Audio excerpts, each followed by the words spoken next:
Hi, I am going to show a few exercises that would help to release some of the tension that happens in the SI joint.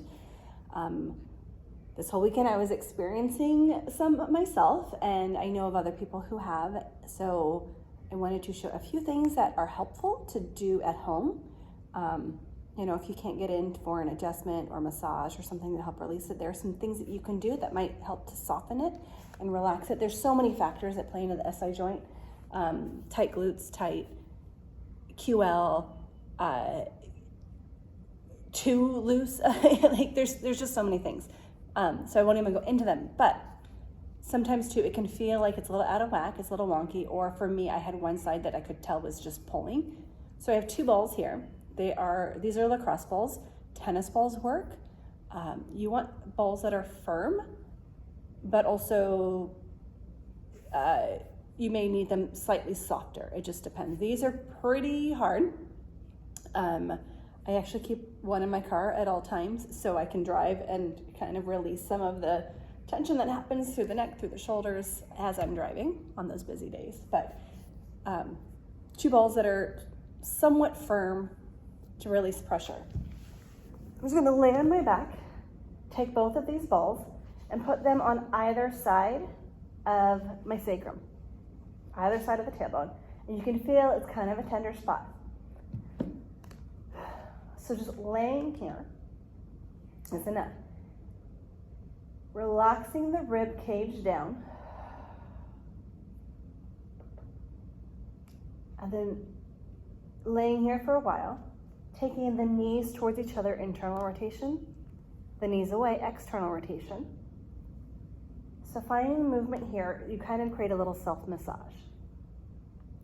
You can also adjust the placement of the ball. You might take it a little further, might take it a little closer, a little farther apart.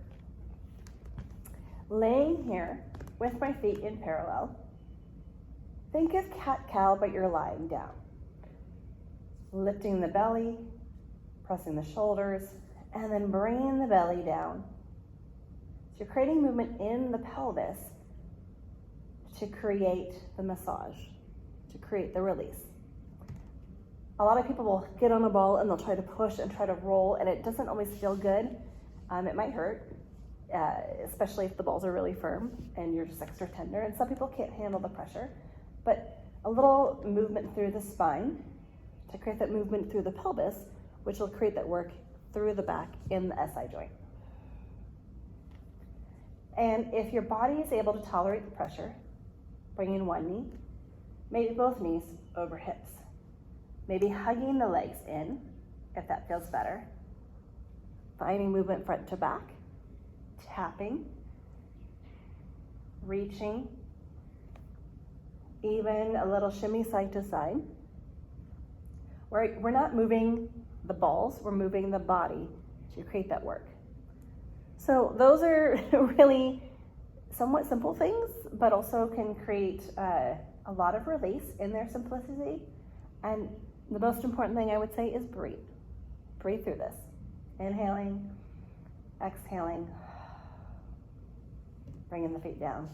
And you may find that there's more tender spots as you go further out, and that may be, for me, one side that was pulling. The tenderness was going out further. I could tell that I had a knot and some tension in my hip, in my outer glutes.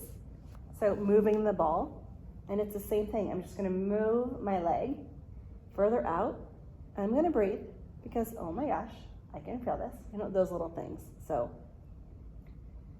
finding the movement that feels good.